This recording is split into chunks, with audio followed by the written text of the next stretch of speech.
procure fazer, antes de qualquer coisa, uma reflexão muito íntima. Você com você. Saber como estão levando a vida. O que pode melhorar, o que pode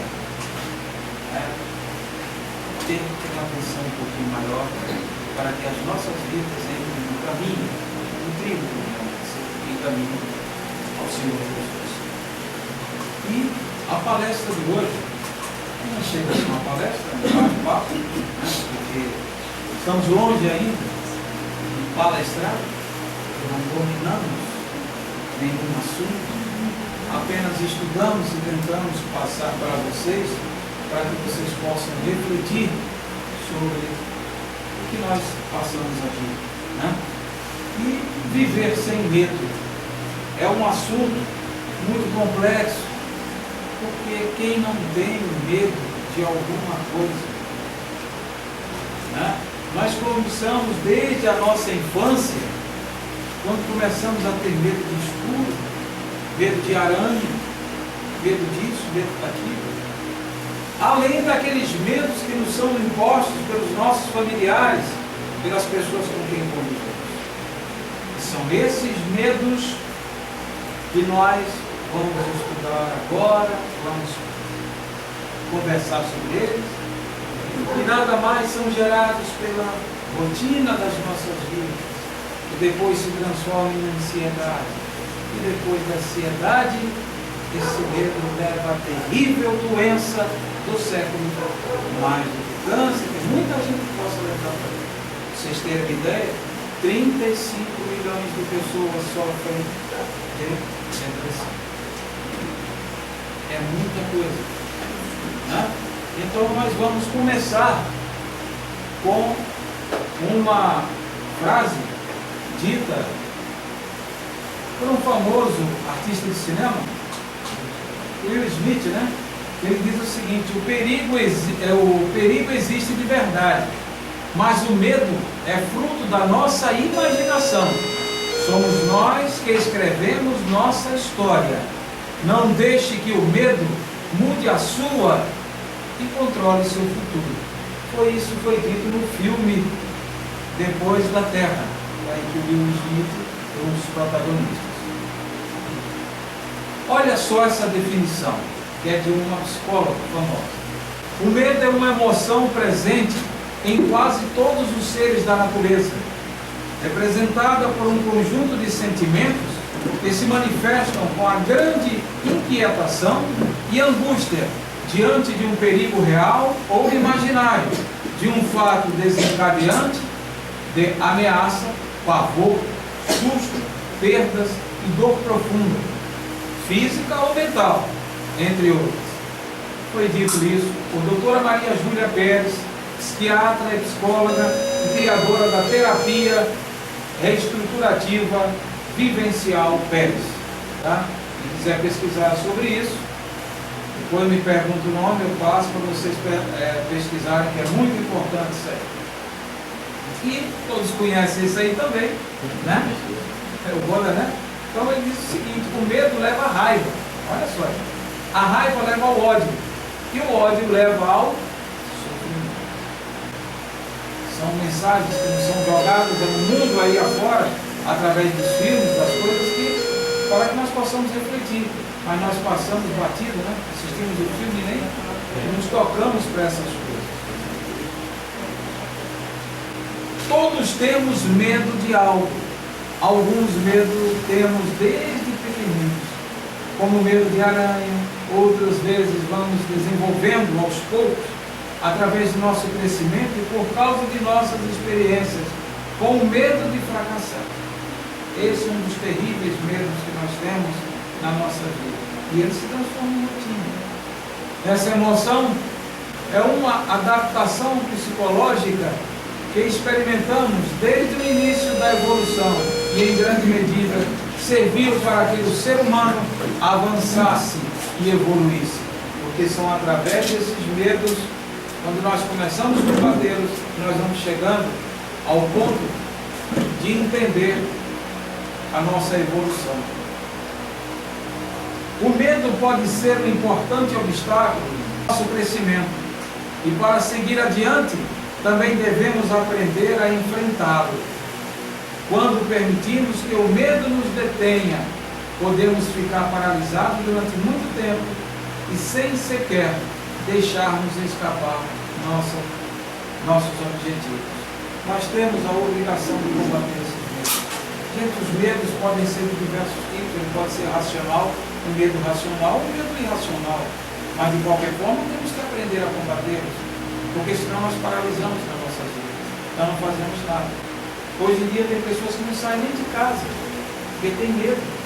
É aquele, chama-se de, eu tenho agora, síndrome do medo, né? A síndrome do medo. O cara não pode sair de casa, tem medo disso, medo daquilo, e mesmo que você não tenha a síndrome do medo, hoje em dia está fazendo medo você sair de dentro de casa. Hoje nós temos um exemplo muito sério, que há 2 dias vem acontecendo na Praça Seca, em Jacarepaguá, tiroteio. Hoje uma moça foi alvejada por uma bala perdida, né? Como se diz por aí, lá na Praça Seca, está tendo tiroteio direto. Pessoas de um morro para o outro, de uma comunidade para outra, querendo invadir para tomar conta das bocas de fundo. E a polícia não apareceu por lá ainda. Então isso gera medo, isso já leva ansiedade, leva angústia, leva sofrimento. Isso pode paralisar os nossos objetivos de vida, aos quais estão presentes a nossa busca. Medo racional e medo irracional. Gente, o medo racional é aquele medo que a gente pode enfrentar.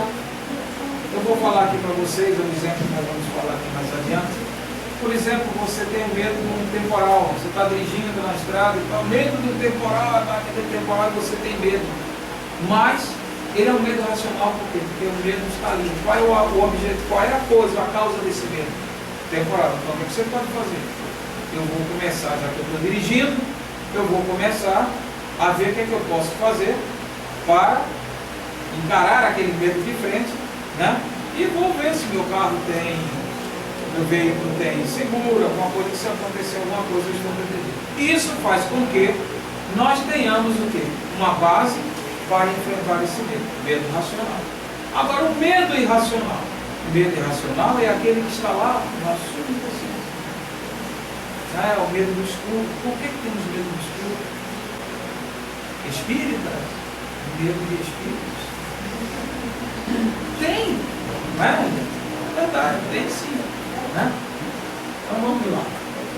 A primeira coisa que devemos fazer para enfrentar o medo é identificar se se trata de medo racional ou irracional. O medo racional é o que surge de um fato ou situação que realmente nos está colocando em perigo. Né? Aí eu falei para você. Um exemplo seria nos deparar com uma tempestade quando estamos na estrada dirigindo. Né? Falei aqui para vocês. Em contrapartida, o medo irracional é aquele que nasce de alguma situação objetiva que na realidade não pode nos causar prejuízo, como é o caso da escuridão. Como que eu vou combater o medo da escuridão? Vamos ver lá na frente. Quando identificamos o tipo de medo que nos está afligindo, é mais fácil ver a solução. Por exemplo, um medo racional pode nos ajudar a encontrar uma forma de sair da situação que pode nos prejudicar. Já o medo irracional pode nos paralisar, impedir que avancemos sem que realmente exista uma causa real.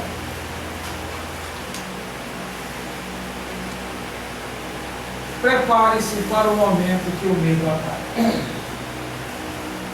Se você sabe, ou pelo menos suspeita, que estará em uma situação que lhe causa medo, é importante que você se prepare para enfrentá-lo.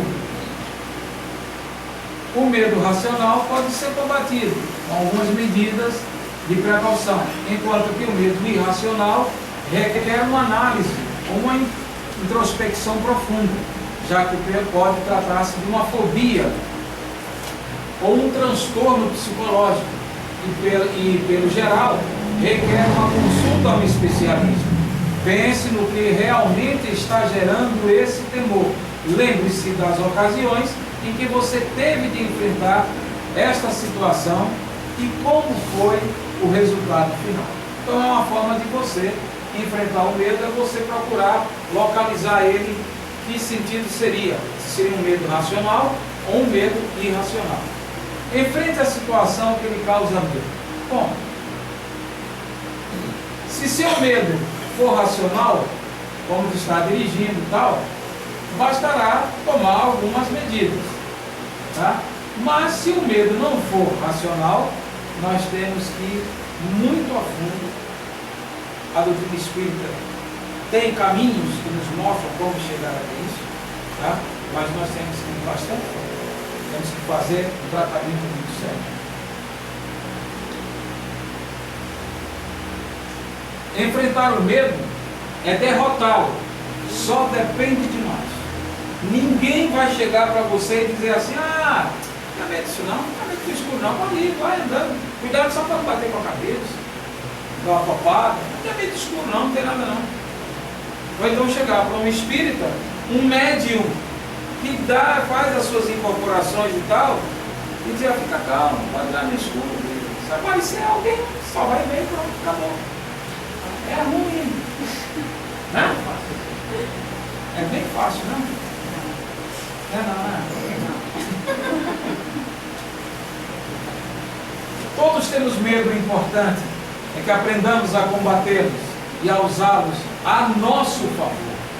Aí, quando você consegue fazer essa transformação, você começa a se livrar do medo e ele passa a te ajudar. Em vez de te prejudicar, ele te ajuda. Por que caímos na dependência emocional? Todos somos dependentes e somos desde o momento em que nossas vidas começam. O somos no ventre das mães, das nossas mães, nos primeiros choros, nas primeiras quedas, durante as primeiras viagens, por mundos desconhecidos. No ventre, não precisa dizer que somos totalmente dependentes. Os primeiros banhos, nenhuma criança se torna e fica em pé e toma um banho sozinho, depende da mãe. Tá? E a mãe já passa o medo do seu filho cair. Tem mães que ficam até com receio de pegar seu filho no colo para não deixar cair. Tudo isso é medo, mas isso é de origem emocional. Né? Mas como encarar o medo na visão espírita? E aí é o que nos interessa. Quem de nós já não sentiu ou sente medo, ou medos? Medo do escuro, medo dos mortos, de aranhas, de coisas, de fugas e tudo mais. O medo é um dos 4 maiores monstros de nossas vidas e que nos atormenta bastante. Falaremos primeiro onde tudo começa, a rotina. Quem pensa que não, está enganado. A nossa rotina do dia a dia, a rotina na convivência diária de um casal, essa rotina pode levar a medo. A rotina que nós temos no nosso trabalho nos leva a medo.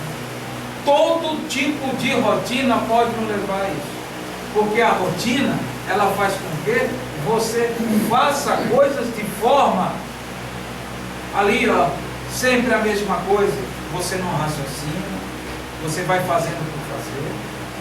A gente no trabalho, tem trabalhos que as pessoas desenvolvem por aí, que faz com que elas trabalhem de forma rotineira, de forma assim, quase que automática. Quem já viu aqui aquele filme do Charlie Chaplin, em que ele está apertando os parafusos, de repente a máquina para e ele continua. Ali não há raciocínio, ali é uma coisa feita, tá?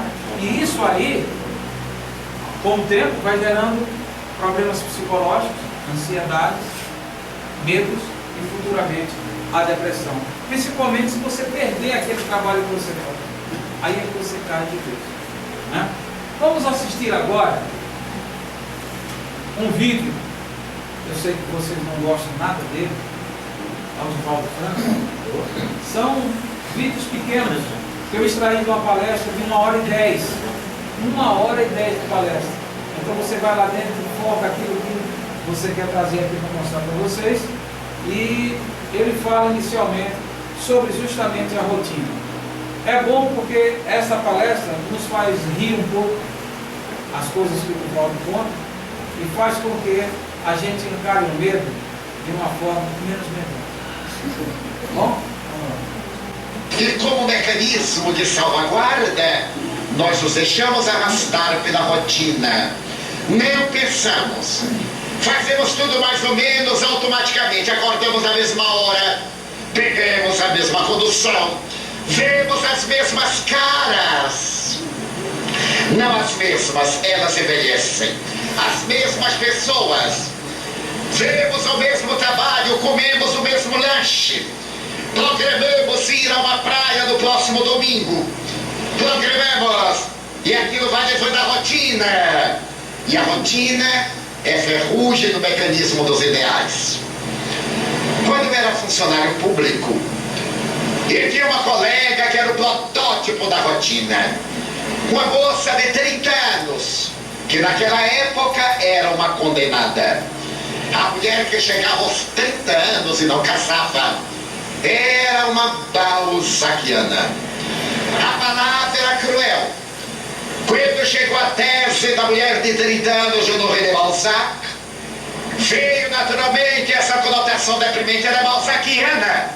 Quer dizer, merece morrer. Mas antes de chegar no Brasil, já existia um rótulo deprimente. É solteirona, que era uma praga pior do que ser solteira. E a minha amiga tinha 30 anos, era, portanto, balzaquiana, era solteirona. Mas ela era um relógio suíço. Ela chegava diariamente 10 minutos antes de bater o ponto. Saía exatamente 10 minutos depois da hora da abertura do ponto. Chegava sempre com o mesmo riso, o mesmo penteado, a mesma depilação de sobrancelha, aquela coisa arcada horrorosa.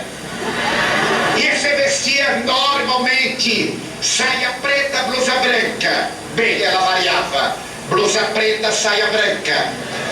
E se mantinha, era uma excelente pessoa. E ela me dizia assim: ah, eu sou uma pessoa disciplinada. Você imagine que eu deito na mesma hora, que eu levanto na mesma hora. Porque é ideal a pessoa deitar com os galos e acordar com as galinhas. Aquilo me parecia profundamente estranho. Por que tem que deitar com galinhas e galos? Podia deitar pelo menos com paquidermes, com outra coisa qualquer. Mas era a sua forma de rotina. E havia momentos que eu admirava. O chefe reclamava, ele olhava superior e dizia aos homens, levantava os ombros e não dava importância. Eu perguntei: você não se importa? Ele: se eu me importar, eu enlouqueço. Ele é desequilibrado, meu filho, na rotina. Ninguém perturba a minha rotina. Era a sua defesa. Havia em Salvador uma sociedade de cultura chamada Sociedade de Cultura Baiana. Essa sociedade trazia uma vez por mês uma personagem lírica, um artista, um cantor, um pianista, violinista, um coral, para ser apresentado à sociedade baiana. Foi um período lírico da cultura brasileira, a década de 50. E ela era sócia da SCAP. Ela ganhava muito bem. E eu, que era datilógrafo, ganhava muito pior. Então eu tinha uma inveja, porque ela era da SCAP. Sempre que havia espetáculo, ele perguntava: amanhã você vai à SCAP? Não, de volta. Mas você não é sócio? Sim, em dia. E não vai? Não. Porque se eu for, o espetáculo termina às 11 e eu me deito às 10. Mas quando eu me aposentar, eu irei. E eu dizia: meu Deus, e para que ela paga? Chegou a Salvador uma grande contralto norte-americana.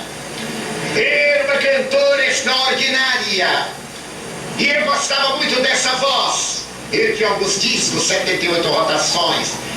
E perguntei à minha amiga: olha esta aí, Marian Andersen, a maior contralto do século. Ela se vai exibir no domingo. Era uma sexta-feira, sábado não trabalhávamos. E eu comecei a preparar o campo para pedir o bilhete. E ele disse: é a melhor voz do mundo. Ela foi a única mulher negra que cantou no enterro do presidente Roosevelt. Foi a primeira negra a entrar na Casa Branca. Para você ter ideia da grandeza dessa mulher. Você irá ao espetáculo? Não, Divaldo.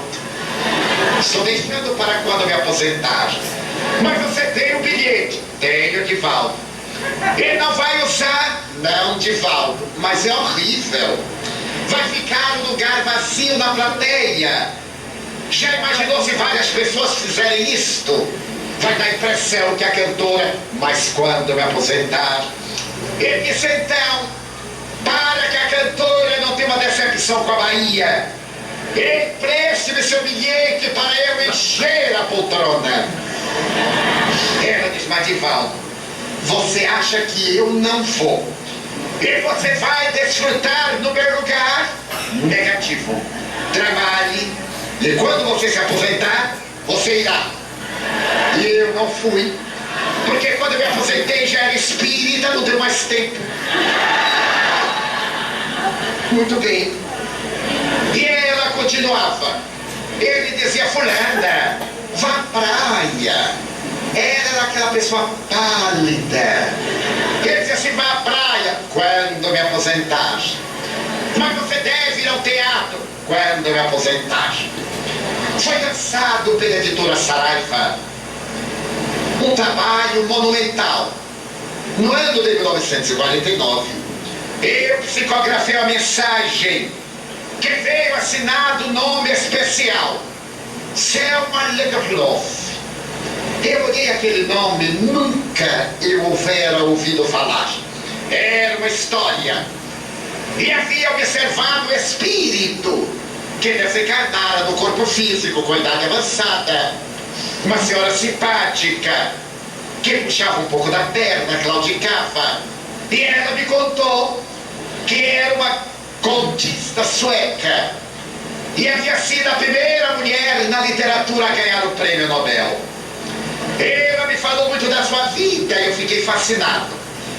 Mas como não havia na literatura brasileira na época que eu saiba nenhuma tradução de Selma Lagerlöf, agora a editora Saraiva lançava uma coleção de obras, Prêmio Nobel, 10 escritores do Prêmio Nobel, entre eles Selma Lagerlöf. E ela comprou, e eu vi os livros encadernados em percalina com as letras de ouro, 10 volumes. Quando eu vi Selma Lagerlöf, eu perdi a paz e disse: meu Deus, eu gostaria de lê-la para conferir o estilo. Não havia publicado, e até hoje só publiquei uma pequena história. Então eu perguntei: mas que maravilha!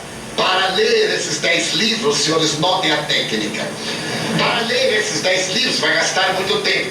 Depois que me aposentar, não.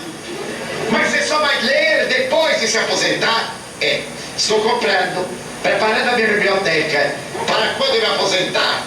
Mas então, já que você não vai ler, você me poderia emprestar esse de Selma Lagerlöf? Mas que falta você gostar. Eu não vou ler o meu livro, dou para você. Você leva para casa, lê, machuca, suja, me devolve. E eu vou ler o livro já gasto. Depois que eu me aposentar, eu leio e lhe empresto. E morreu antes de se aposentar. Daí a rotina é um grande adversário do indivíduo. A pessoa não vive, repete clichês.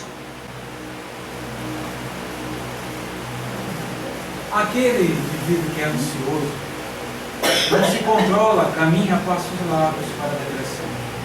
A ansiedade de projetar o futuro, de antecipar momentos ainda não vividos, pode levar à frustração e não conseguir, e assim apegar-se à tristeza, à falta de amor a si próprio, e consequentemente se achando um fracassado, esquecendo-se de que a fé, porque nada acontece em nossas vidas se não for da vontade do Pai.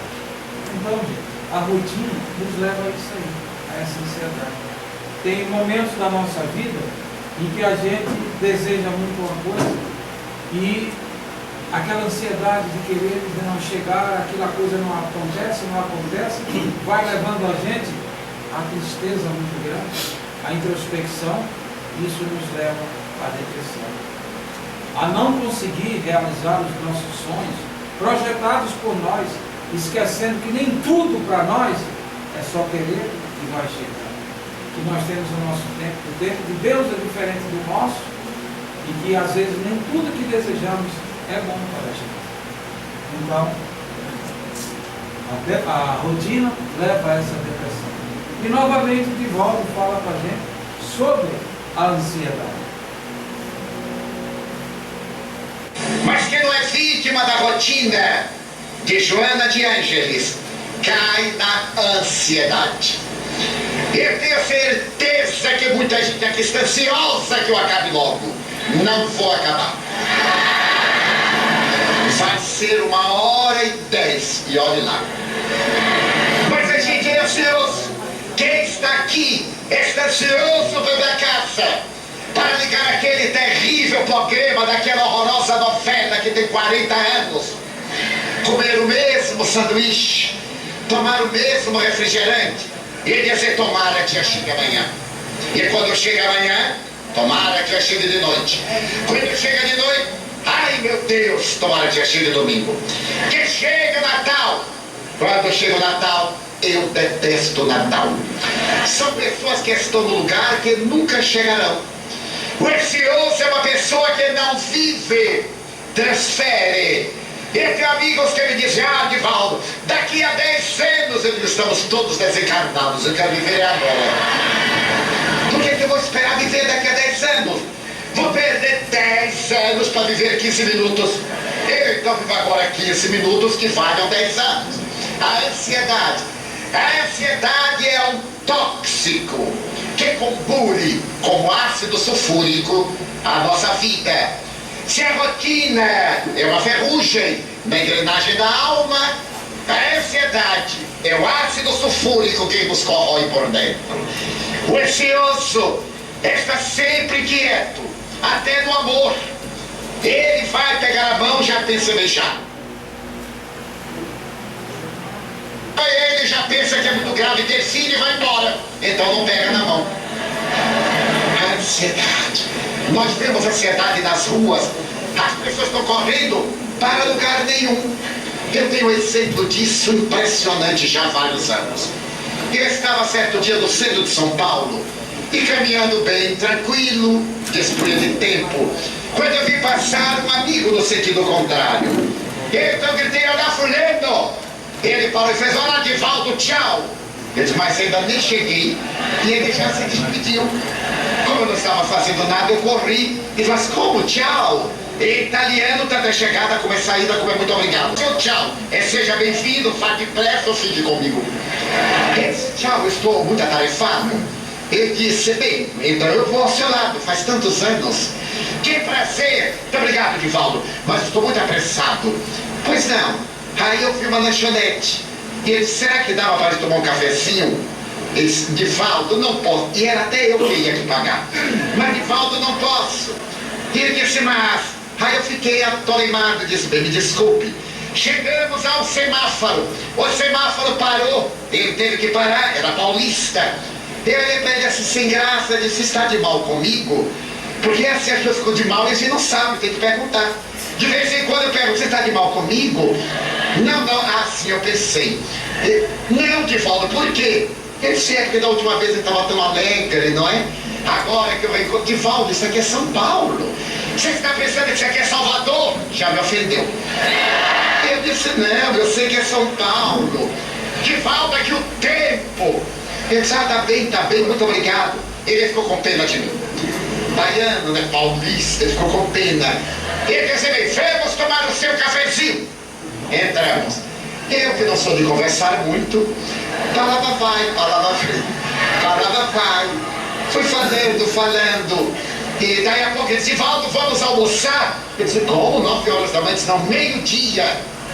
Ele disse: já que a gente está aqui, vamos. E aí vai lá, vem cá.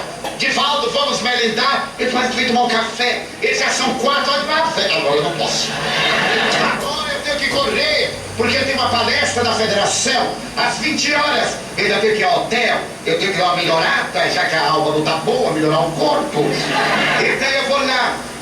Mas desculpe, você desculpe, eu tomei o seu dia todo. Meu Deus, de 9 da manhã às 4 da tarde. Você me perdoe, eu não tive intenção. Ele pegou pelos ombros e disse: muito obrigado. Eu disse: mas eu destruí o seu dia. Você estava todo atarefado. Estava não. Eu estou de férias, cara. Todo dia eu pego a pasta e saio correndo. Mas você ia para onde? Para lugar nenhum. Eu disse: muito bem, muito obrigado. Mas agora eu tenho que ir. Você vai falar na federação? Vou. Mas que bom, faz tantos anos que eu não vou lá. Eu digo: olha, cheguei um pouquinho cedo, porque o salão é pequeno, quer dizer, quem chega depois não entra. Ele vá. Vai ser um tema bom, fazer um tema jovem. Vá, até logo. Quando eu entrei da federação, ele estava lá sentado e me disse: vim direto. Porque ele não ia esperar chegar às 7 horas. Ele foi logo às 4. Foi direto. Eu proferi a palestra. Quando eu terminei, ele me deu um abraço. E ele disse: você me trouxe de volta ao normal. Ele disse: mas como? Ele disse: eu já estou, e isso vamos dizer foi no ano de 1970, eu já estou aí pelo 75, 76, porque eu estou adiantado, eu estou fazendo plano para a década de 80. A ansiedade. Eu fui fazer uma conferência no interior do estado de São Paulo. Era uma cidade muito importante. E eu chego normalmente 1 hora antes para ver os amigos, para conversar. As pessoas: mas Divaldo, eu não tenho pressa. Eu sou o último que sai. Eu queria conversar com o senhor. Pois não. Mas tem muita gente. Não posso fazer nada. Mas eu Divaldo, meu filho, eu fico todas as noites. Fique uma de 30 em 30 anos. O problema é seu. Outro dia. Eu digo: ok. Ninguém pode dizer: ele não falou comigo. Sou útil. Eu saio com os que fecham a porta. Fecho a porta e vou embora. E então, eu cheguei 1 hora antes. Sentei-me, converso com um, converso com outro, fui assinando. De repente veio um senhor. Ele me olhou e perguntou: o senhor é mesmo o senhor Divaldo? Eu disse: pois não. Senhor Divaldo, só falta meia hora para começar a conferência. Ele disse: não, senhor, ainda falta meia hora. Mas senhor Divaldo, já são 7h30. Ele disse: a conferência está marcada para as 8. Então só falta meia hora. Ele disse: que coisa, né? Mas ainda falta meia hora. Ele disse: vamos ver se começa em um tempo. Eu disse: bem, eu já cheguei. Agora o problema é ali com o meu anfitrião. Ele saiu meio aborrecido, porque só faltava meia hora, ainda não tinha começado. Aí ele andou. Eu continuei assinando. Daí a pouco retorno o cavalheiro: senhor Divaldo, só faltam 15 minutos. Eu disse: meu amigo, ainda faltam 15 minutos. Mas eu Divaldo, eles veja bem, ainda tem pessoas que estão em casa, que ainda vão tomar banho, vão se vestir, vão jantar e ainda vão chegar em tempo. Mas eu Divaldo, só 15 minutos. Eu digo: meu senhor, ainda 15 minutos.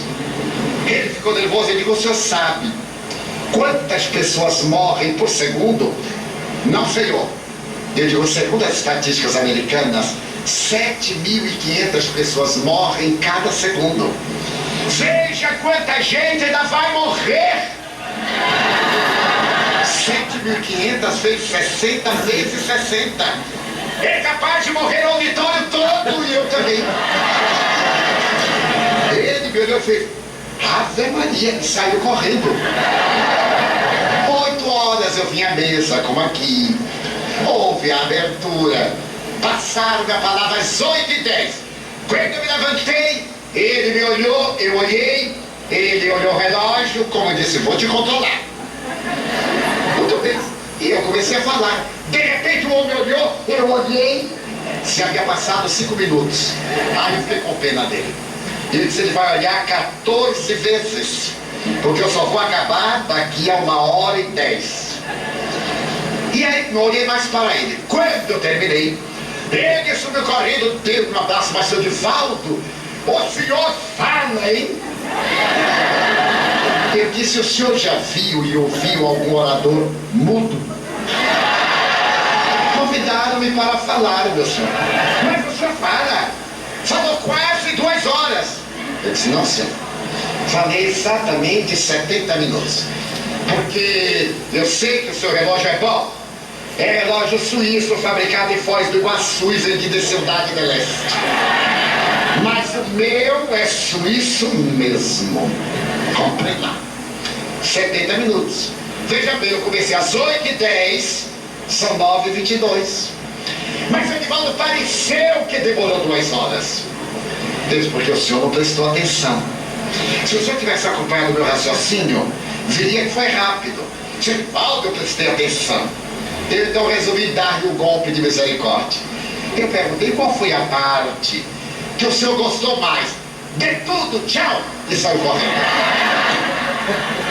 O ansioso é um mecanismo psicológico. Para poder evitar problemas, a gente se torna um problema.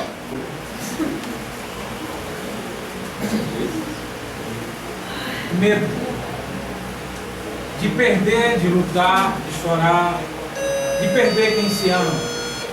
A gente tem medo até de expor os nossos sentimentos, coisa que faz com que a gente deixe dentro de nós uma dor que vai correndo, que vai trazendo doenças, e a gente não desabafa, a gente não fala com ninguém. Isso faz com que esse medo cresça cada vez mais. De empobrecer e não ser amado. Tem pessoas que têm medo de ficar pobre, medo de não ser amado, né? Pessoas com medo até de dentista, né? Eu acho que a grande maioria tem medo de dentista. Medo de sentir dor. Medo da violência, de ser vítima de crimes. Medo dos jovens do vestibular, das provas escolares, de novas oportunidades de trabalho ou emprego. O medo envolve as pessoas e generalizadamente as impede de realizar as mínimas obrigações do dia a dia. Ou, de outro modo, as perturba de modo tão profundo que provoca o desânimo, a prostração, a imobilidade, a depressão. O certo é que, de uma forma ou de outra, temos de conviver com alguns medos e evitá-los muitas vezes ou esquecê-los. A própria cultura ou formação religiosa nos incute ao medo. Muitas religiões por aí colocam na gente desde pequeno medo. Olha, você tem que ter medo de olha, não é assim, cuidado, vai acontecer isso, vai acontecer aquilo, e você vai vindo afora pautado nesse medo. Veja-se, por exemplo, a crença do pecado original, que a humanidade, segundo tal entendimento, carrega até hoje. Isto resulta naturalmente no medo de Deus e das reprimendas ou represálias que Ele pode lançar sobre as pessoas ou civilizações. É aquele negócio, eu tenho que ter temor a Deus. Não tenho que ter temor a Deus.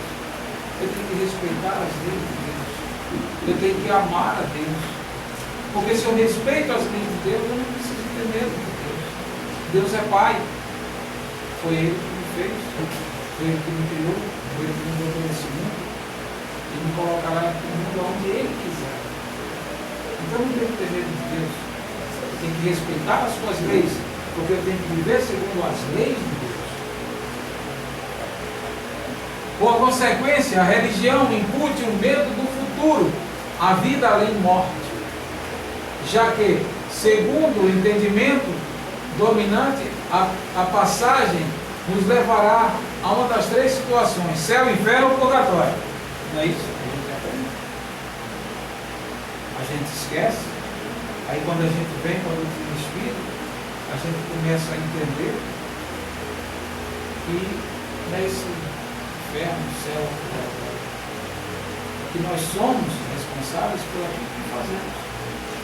E ao desencarnar, nós não viramos anjinhos saindo voando por aí. Nós continuamos a vida como somos, em locais, em regiões, com um mundo astral diferente. Não se fala de inferno, não se fala de purgatório, nem de céu.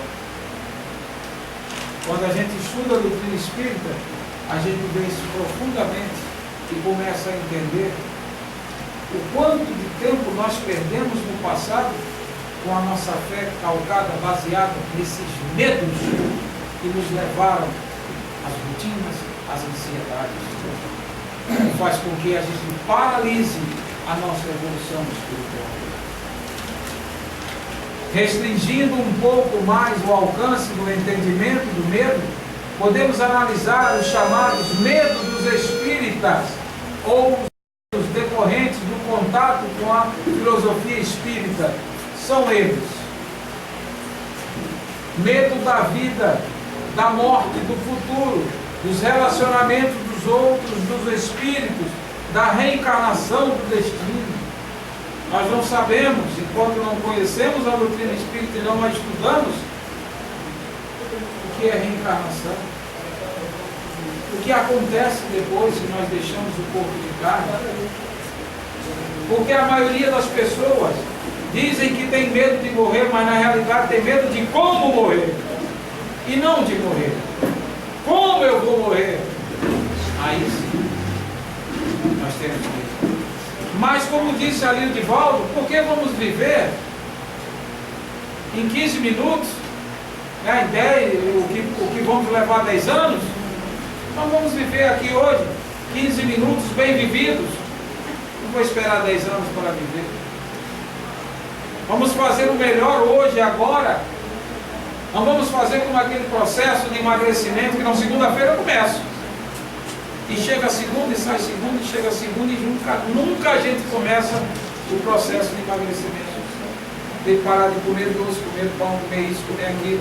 Não, segunda-feira eu começo. Mas não sabe nem se segunda-feira você vai. Então comece hoje. Você quer tomar uma atitude na sua vida? Tome agora, já. Não espere para depois. Nós não sabemos o minuto seguinte. Se Deus nos dá a oportunidade de tomarmos a decisão agora, tomemos agora. Temos medo da vida, ou seja, do que a vida nos oferece em termos de conjectura e possibilidades. Na verdade, o medo é de fracassarmos no resgate de erros pretéritos ou de experimentação por novas provas que poderiam, ambas, provas e expiações, nos garantir o ingresso em melhores condições espirituais futuras. Às vezes a gente começa a melhorar, a fazer a nossa reforma interior com medo, quando nós deveríamos entender que a nossa reforma interior deve começar principalmente porque a gente tem medo. Então, se a gente começa a mudar a nossa vida, se a gente começa a querer evoluir realmente, a gente não tem que ter medo do que vai acontecer depois, como eu vou voltar, que encarnação, se eu venho assim, se eu venho assado, não. Comece a trilhar, comece a respeitar as leis da natureza, as leis de Deus. Comece a fazer o que nós propagamos aqui em nossa casa, o TCA, tolerância, compreensão, o amor. E esse amor nada mais é do que a caridade, do que respeitar o nosso semelhante, respeitar as diferenças. Tem pessoas que têm medo de se aproximar de uma pessoa diferente do que ela é, porque projeta naquela pessoa aquilo que você não é, mas existe para si. Então esses são os medos que nós devemos tirar através do conhecimento da doutrina espírita. Porque quando nós conhecemos a doutrina espírita e a estudamos, não é só frequentar a casa espírita, não é o suficiente. Nós devemos estudar. Nós devemos compreender o que diz o Evangelho do Senhor Jesus. O que diz o livro dos Espíritos, o que diz o livro dos médicos, para aqueles que querem desenvolver a sua mediunidade.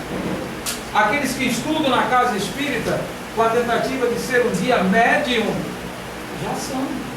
Não precisa ficar esperando o futuro para ser, já são. Apenas se coloquem, se entreguem de corpo e alma para os irmãos espirituais, para que você possa ser mais um a ajudá-los na transformação desse mundo. Se nós vamos alcançar um planeta já evoluído, é claro que não.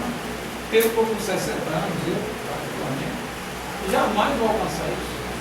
Mas eu quero deixar para os meus filhos, para os meus netos, a certeza de que eu contribuí para que esse mundo possa estar melhor. E bem assim é cada um de nós. Fazemos a nossa parte para que o todo possa receber a modificação que nós esperamos. Não sejamos egoístas a ponto de querer fazer apenas aquilo para os nossos dias, para o nosso momento atual.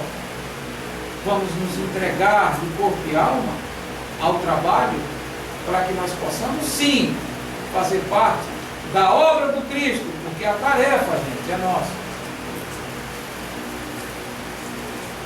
Medo da morte, porque mais que possamos ler obras que relatam a vida no plano espiritual e os depoimentos daqueles que lá estão, ainda somos céticos em aceitar tais informações como verdades. Primeiro, porque não temos recordação de nossos retornos. Segundo, porque nos achamos muitas vezes nos mesmos patamares daqueles que nos trazem informações do lado de lá. Aí você começa, quando conhece a doutrina espírita, com uma coisa muito séria. A morte não existe. Como? Aí você começa a estudar, você vê, a morte existe. O corpo físico. Mas o espírito não. Então você começa a entender que este corpo aqui é Augusto hoje. Ontem foi José, João, Pedro, Paulo, Maria, não sei. Amanhã quem serei?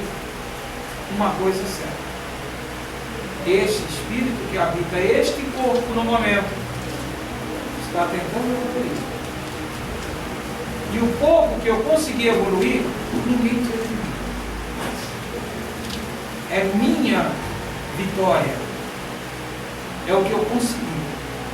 E é isso que eu vou levar quando retornar ao plano espiritual, não em matéria que vai se decompor, vai estragar, vai virar pó e vai voltar para seguir o ciclo natural da natureza, das leis de Deus.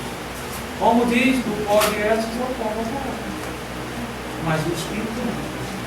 Porque a matéria não vem da matéria e o espírito vem do espírito.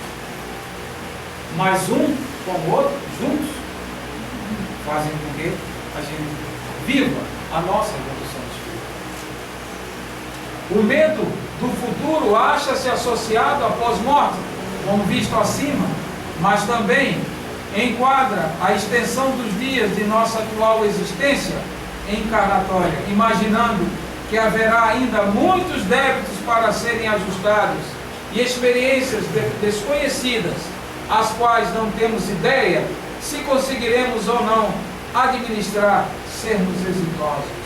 Se nós estamos nesta encarnação, respeitando as leis da natureza, as leis de Deus, seguindo o caminho certo, procurando ser mais tolerante, mais compreensivo, mais amoroso, menos egoísta, menos vaidoso, menos orgulhoso, por que temos medo do que vai acontecer amanhã?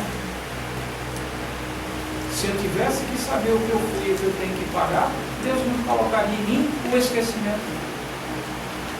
Porque Ele não quer que eu faça alguma coisa hoje em detrimento do que eu fui, por medo.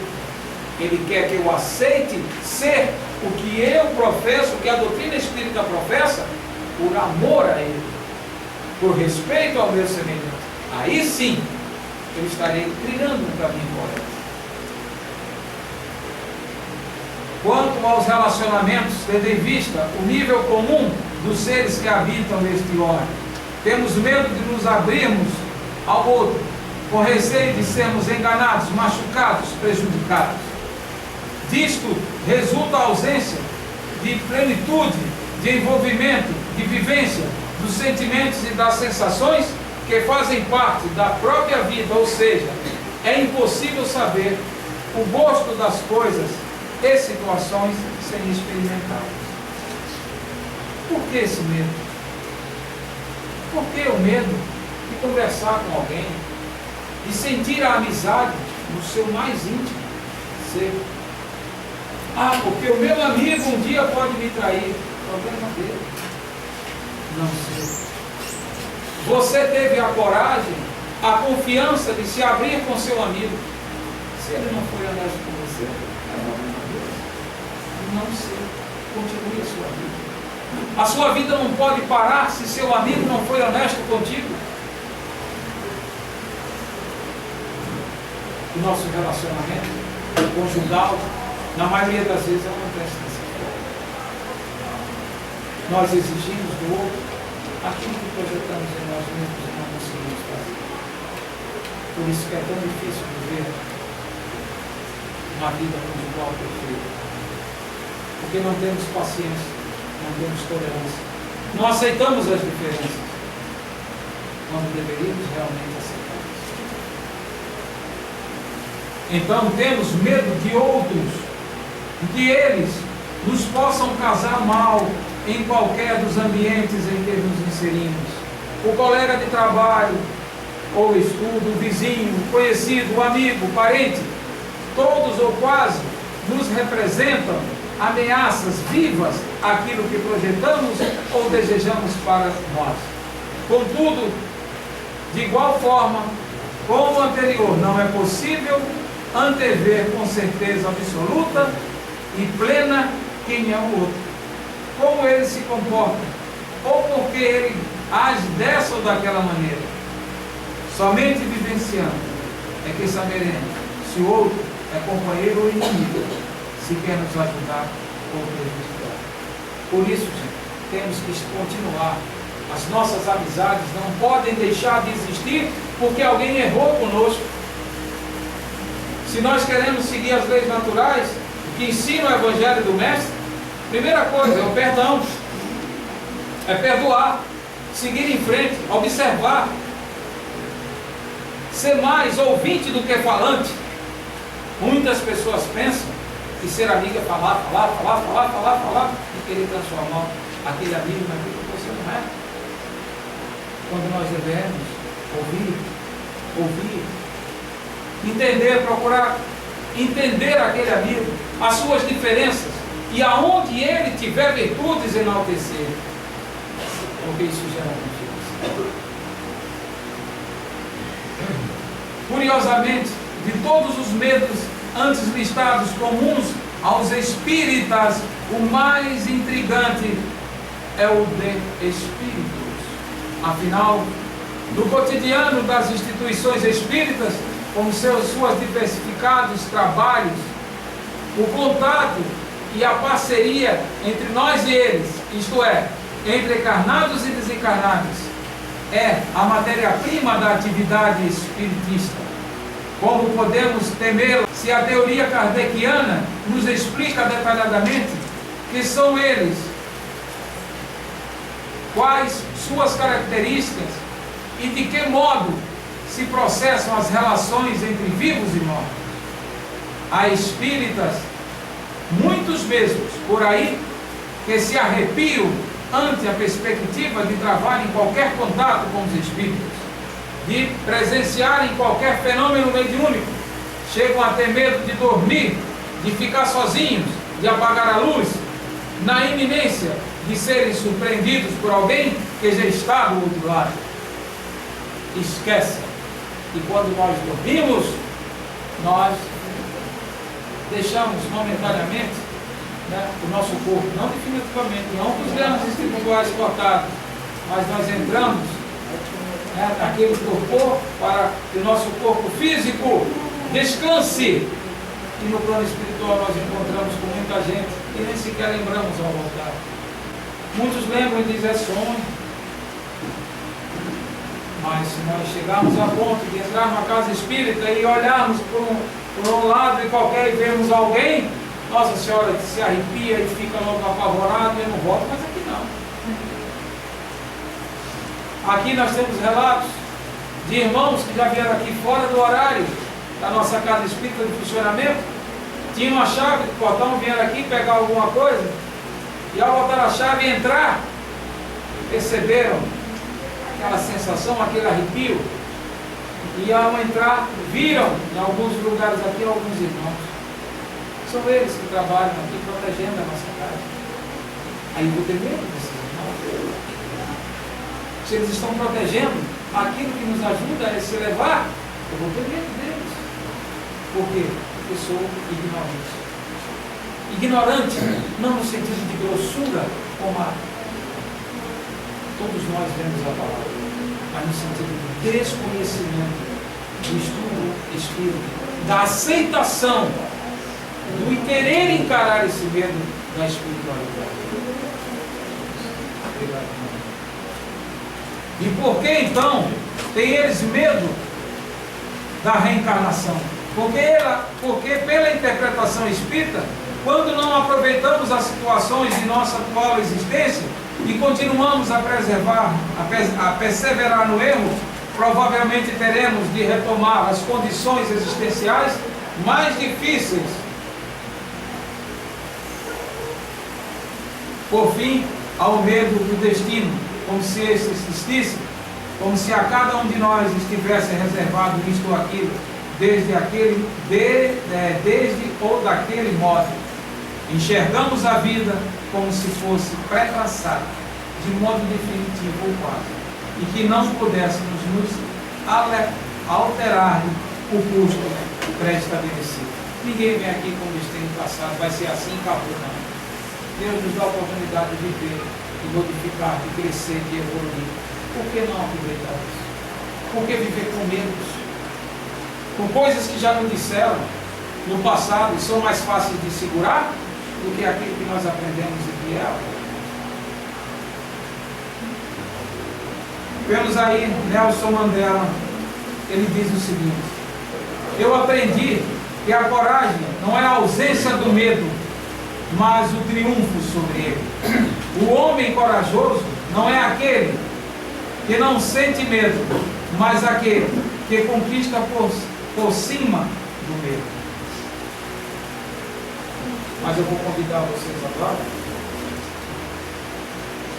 a, junto comigo, nós cantarmos uma música.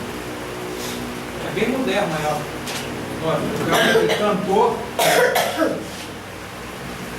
e escreveu essa música já não são mais vivos. Foi o Alcestes e o Paulo Coelho, né? Então, é uma música que fala sobre o medo. Até o medo da chuva, o medo de coisa boa, mas que retrata tranquilamente aquilo que nós estamos falando aqui. Portanto, meus irmãos, eu digo a vocês: esqueçam o medo. Esqueçam o medo.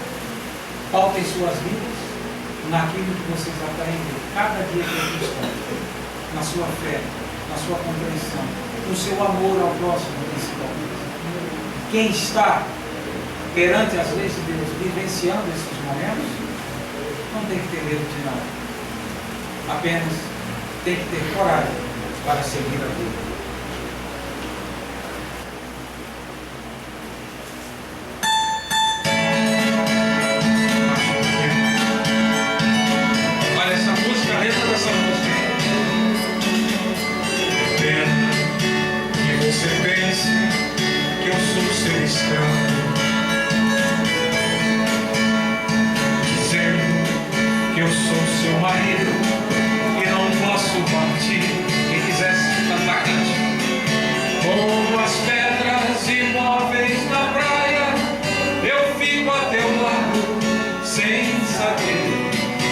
Dos amores que a vida me trouxe.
Amigos e irmãos, de todo o coração, obrigado pela atenção.